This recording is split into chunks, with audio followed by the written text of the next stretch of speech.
Hey there, we're at Smite World Championship this weekend in Atlanta, Georgia, and we'll be bringing you the latest news on GameSkinny this weekend. So stay tuned, and we'll give you all the latest updates and announcements. Hi, I'm Amanda with GameSkinny, and I'm joined by Nate, Ataraxia from Titan. And they just had a great win against OMG.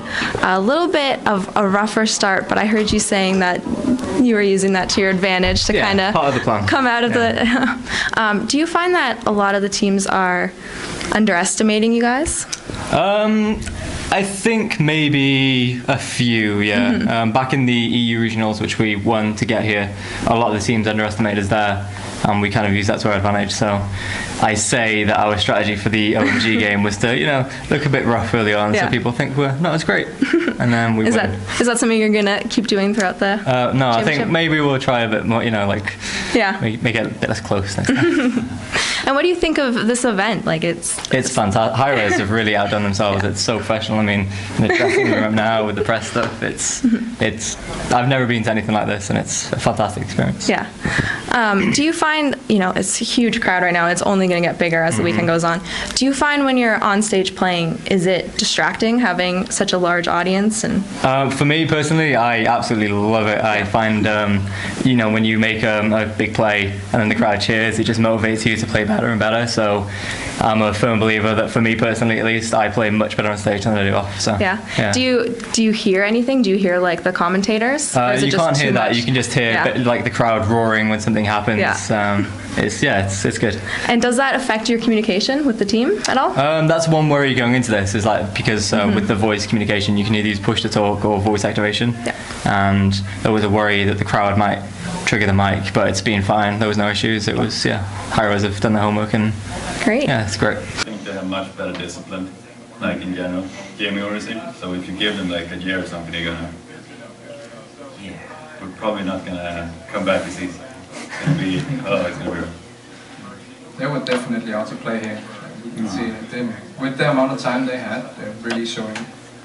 Yeah, there's a lot of thought behind what they picked and how they played. It was really, honestly, it was awesome to see because they took it so seriously, and I'm scared for next year. And for the rest of the tournament because they played it fantastic. Especially considering the short amount of time they had with the game, and like you said, we have more access to the game than they do, and to see them come out this strong is really impressive. We are truly astonished by what they brought out in such a short time with such limited access to the game. There's two parts there. The researching, we had very little to go on, but what we did have were the Chinese regionals. So that's what we focused on mainly. And then the other side is because we had such little, source material that we could research, we focused on playing our own game. So making sure that we play what we're comfortable with and taking that into the game. So I don't know if you agree with that, Nate. Yeah, it's difficult to play because we don't have information. They can see everything that we do, but we don't have the same luxury. Nothing to go on. Just being very adaptive to the situation. I love it. Everyone loves an underdog. And you kind of get the great fans who just, they want to see you win, and then I feed off that on stage. I think, when you hear someone cheering for you, it just makes them want to play better. I love being an underdog. I personally feel like we're also but we are moving past the underdog story, because now we're it, so can't be underdogs. We won in Germany, and we're still the underdogs. Maybe people just don't like us.